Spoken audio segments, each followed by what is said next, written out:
what is going on, you guys? Nick here with Nick's on the Power. So I've got an interesting story for you guys today. So this story is actually going to be relating to Vince McMahon, and not so much relating to actual bodybuilding. So you guys might remember back in 2001, Vince McMahon started a football league called the XFL.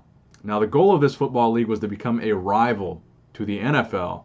So the interesting thing about this is that recently, actually today, Vince McMahon announced and the XFL announced the 8 cities that will be hosting these XFL events. So XFL 2020 pretty much became official today. So about a year ago, I think it was January of this year, so earlier this year, they announced that they were kind of trying to bring back the XFL. I think they said like they repurchased the XFL name, or they were relicensing it, or whatever the case was. So about a year ago, there was a lot of rumors that the XFL was coming back. And I think I reported on it on my channel, as a matter of fact. But now it's official. The XFL is, in fact, coming back in the year 2020. Now, why did I want to make a video about this?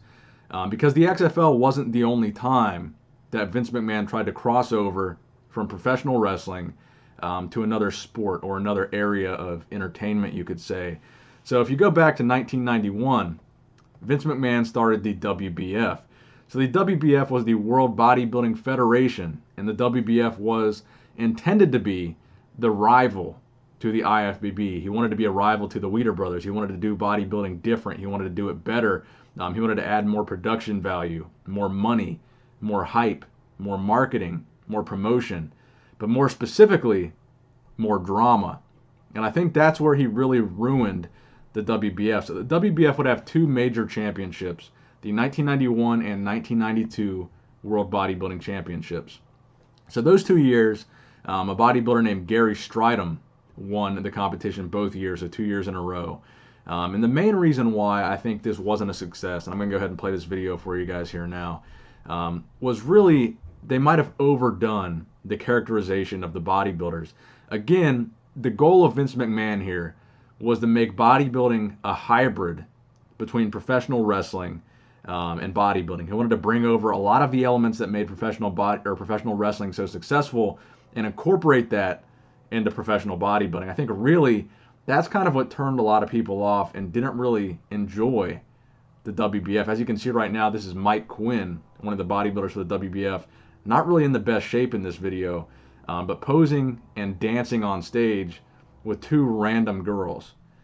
So completely different than what modern bodybuilding is today. And the idea that Vince McMahon had back then was really just taking bodybuilding to a whole nother level.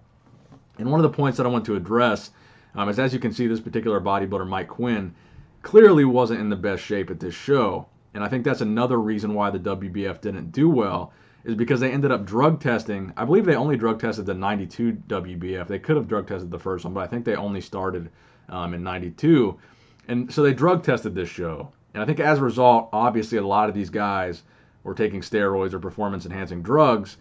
So a lot of these guys would get off the drugs in time for the show so they could pass a drug test. And as a result, it led to a lackluster physique. And as you can see right now, Mike Quinn's about to fight off 2 police officers on stage. So you can see what I'm talking about here. It was literally transforming professional bodybuilding into professional wrestling. So Vince took it a bit too far, and it just really, it really just didn't work out. Man, I haven't watched this in a long time. I don't really remember how crazy the WBF actually was. I mean, this is kind of some crazy stuff here. He just bashed 2 cops' heads in on stage. So let's get back to the XFL here for a minute. So the XFL announced the 8 cities that they're going to be hosting these XFL games when the XFL kicks off in 2020. So the cities they announced were Dallas, which is going to be in Globe Life Park, Houston, which is going to be at TDECU Stadium, Los Angeles at the StubHub Center, MetLife Stadium in New York, CenturyLink Field in Seattle, the St. Louis, the Dome at America Center, Tampa at Raymond James Stadium, and Washington, D.C. at Audi Field. So what exactly is the XFL going to do differently that the NFL isn't already doing? Because like I said, back in 2001 when the XFL failed, they were doing some things differently. They were having, Football Players Cup promos. They had a lot of hot chicks kind of just walking around in the background. I think they did like some skits When they cut the break, they would have like the football players doing skits with the hot girls and stuff like that. Really trying to change football and bring some drama to it like they had in WWE. So let's go over to, see what exactly they're trying to change here in this football reimagined section. So why reimagine America's most popular sport? Football is football, and we love football. It is not to be messed with too much, as it works. But we believe that there is room for some tweaks, some adjustments, ways to make it a bit faster. Less stall, more ball. Reimagining the game doesn't mean we're changing the basics. You'll still see 11 versus 11 football we all know and love. You will see it played on a 100-yard field with 10-yard end zones. You will see players fight every play, 4 downs at a time. I mean, this almost sounds seductive, man. I mean, they're really making a pitch for this here. But XFL football will focus on 4 core areas of refresh. We plan to minimize idle time. I'm not sure about that. Man, see, that's the one thing here. I got this new Alexa Echo thing from Amazon. It always reacts to my voice when I'm not even talking to it. So I apologize for that. But as you can see, this is going to be a raw, unedited video. So back to it. We plan to minimize idle time and speed up game time. We will increase on-field action. We are going to create in-game rhythm and flow. We are going to use tech and insight to improve player safety wherever possible. No easy task, but we are in. They seem awful enthusiastic about this, but so far very vague about what they are actually going to be changing with the XFL. Let's scroll down and see how they're doing it. Probably in this paragraph here, how are we doing it? How are we doing it? You don't accomplish anything in football unless you work hard as a team. In that vein, Commissioner Luck has tapped many of football's most elite minds and luminaries for their input and recommendations, convening multiple meetings of his Football Reimagined Committee, or FRC, to get down to the business of reimagining football.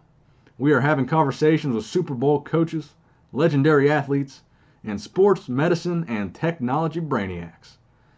Through their guidance, advice, and our extensive research and live testing, I'm starting to sound like Obama here. We can and will produce a faster and entertaining brand of football. All right, so still not really saying exactly what they're going to do, but they've said, we've talked about it at length, and we're going to change something.